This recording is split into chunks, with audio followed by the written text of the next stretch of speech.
Story 1. Echoes of the Forsaken Asylum. Raindrops tapped a haunting rhythm on the crumbling walls of the Forsaken Asylum as I stepped inside. The moon fought against storm clouds, casting a muted glow on the desolate interior. Each creak of the floorboards seemed to resonate with the building's sinister past. A chill crawled up my spine as if unseen eyes were fixated on me. The air was heavy with an unsettling stillness. Broken furniture and shattered glass littered the floor, fragments of forgotten memories. The walls oozed with the residue of pain and suffering, a chilling reminder of the horrors that once thrived within these confines. As I delved deeper, a narrow corridor beckoned. Moonlight filtered through cracked windows, casting elongated shadows that swayed like specters dancing to a mournful tune. An oppressive aura hung in the air, like a weight on my chest. A faint whisper brushed against my ear, carrying with it unintelligible words that sent a shiver down my spine. A voiceless plea echoed within me, urging me to turn back. But curiosity propelled me forward. The corridor stretched endlessly, each step growing heavier as if I was trudging through memories soaked in anguish. A soft breeze swept through the corridor, extinguishing my candle's flickering flame. The darkness enveloped me, and a shadowy figure manifested before my eyes. Its form shifted between human and otherworldly, its eyes gleaming with an unsettling light. The spirit's presence was palpable, a silent force that spoke volumes.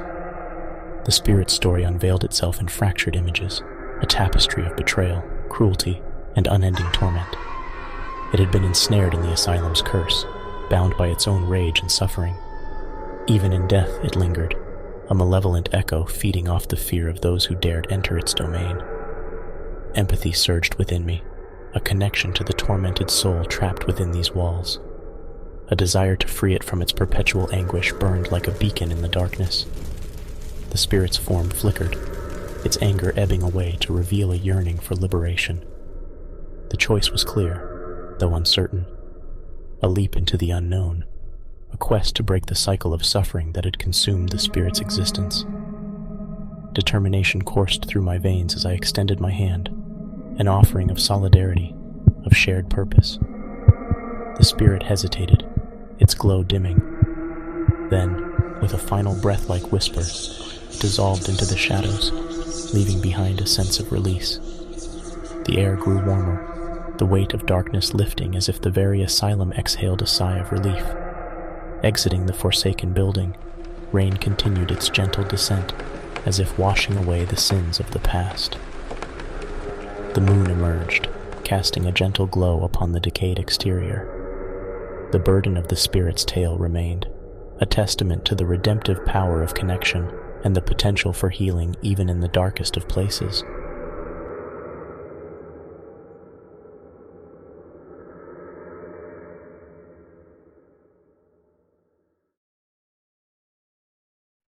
Story 2. Shadows of the Forgotten Manor. Amid the overgrown gardens, the ruins of an ancient mansion stood, cloaked in shadows beneath the pale light of a waning moon. The air was thick with an unsettling energy, a silent tension that sent shivers down my spine as I ventured closer. The mansion's decaying facade loomed tall, a sentinel of forgotten secrets and chilling histories. As I stepped over the threshold, the air grew heavy, suffused with an ominous aura that defied explanation. The shattered windows were like gaping eyes, watching my every move with an unsettling intensity. The mansion seemed to pulsate with a mysterious presence, a whisper of something ancient and malevolent. I wandered through the echoing corridors, the grandeur of the mansion now a haunting memory. Dust motes danced in the air, as if disturbed by the footsteps of the past that lingered in the stillness. The walls bore the scars of time, their once vibrant elegance now a faded testament to the passage of years. A chill swept through the hallway, sending a shiver down my spine. From the shattered window above, a spectral light cast elongated shadows that danced across the walls. The mansion seemed alive with the echoes of forgotten whispers, secrets whispered between the walls that refused to remain silent. A sense of foreboding grew within me, a gnawing certainty that I was not alone. The presence that clung to the mansion's ruins defied reason, a mysterious force that watched, waited, and taunted from the darkest corners. It was as if the very essence of the mansion had been imbued with a malevolent energy. In a forgotten chamber, a faded portrait hung on the wall. The figure in the painting seemed to shift, its eyes following my every movement. The air grew colder, and the sensation of being observed intensified. A whispered sigh seemed to brush against my ear, an eerie melody that sent shivers cascading down my spine. Outside, the moon continued its descent, casting elongated shadows that stretched like ghostly fingers. The mansion's gardens seemed to sway in an unnatural rhythm, the very earth seeming to pulse with an ancient heartbeat. The boundary between the living and the spectral blurred, and a feeling of unease settled deep within me. As I explored further, a room veiled in darkness beckoned. A single candle flickered on a dusty table, its feeble light revealing ancient tomes and forgotten artifacts. The air felt charged with an otherworldly energy, the weight of centuries pressing down on my shoulders. A whisper, barely audible, reached my ears. It was a chorus of voices, a symphony of lost souls seeking to communicate their pain and torment. The walls seemed to close in around me, the very architecture of the mansion a witness to the suffering that had unfolded within. I retraced my steps, back through the echoing corridors, past the shattered windows that had borne witness to the passage of time.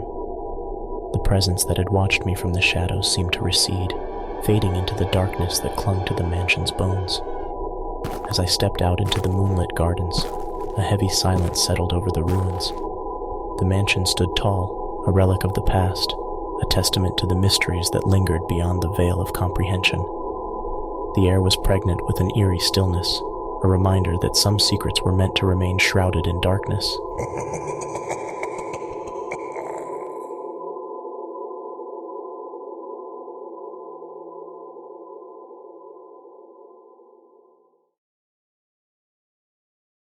Story 3.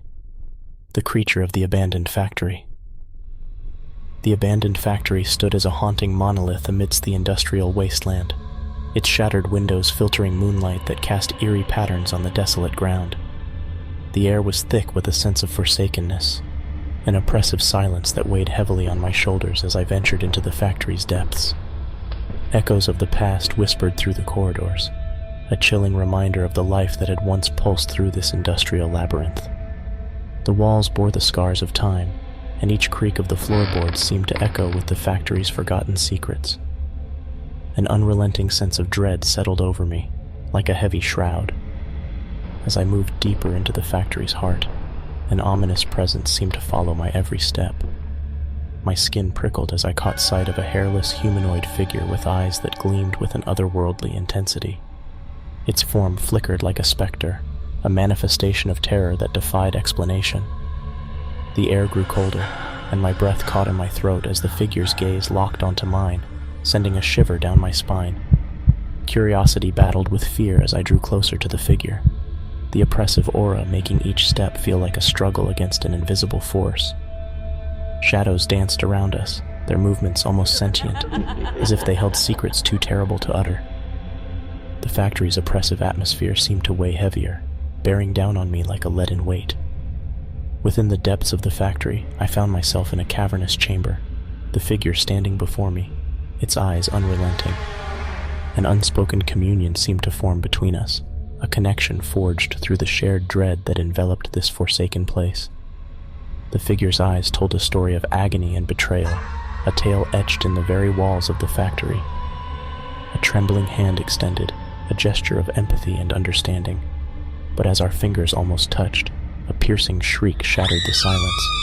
The figure's form contorted in agony, its eyes blazing with a fiery intensity. A bone-chilling terror gripped my heart as the figure flew into the next room, disappearing into the darkness. Fear raced through me, primal and overpowering. I scurried back the way I had come, the factory's corridors seeming to close in around me. I burst out of the building, gasping for breath in the moonlit night. I stumbled away from the factory, my vow never to return echoing in my mind like a mantra. That night, as I settled into bed, my curtains billowed gently in the breeze. I glanced out the window, my heart freezing in my chest. Two eyes, gleaming with a malevolent light, stared back at me from the darkness. It was the figure, the hairless humanoid entity that had haunted the factory's ruins. It had followed me home, a sinister presence that defied explanation. Terror gripped me, and I tore myself away from the window, pulling the curtains closed as if they could shield me from the creature's gaze. My heart raced, and I could feel the weight of its eyes even as I buried myself under the covers. The night stretched on, heavy with the weight of unease. The eyes remained burned into my memory, a reminder that some horrors could not be escaped, even in the sanctuary of one's own home. And as I finally succumbed to restless sleep, I couldn't shake the feeling that the eyes were still out there, watching, waiting. I see you.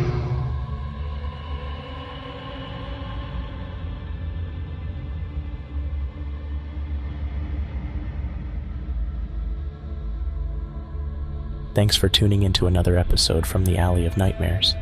If you enjoyed the video, please like it, subscribe, and share with all your friends. Until next time.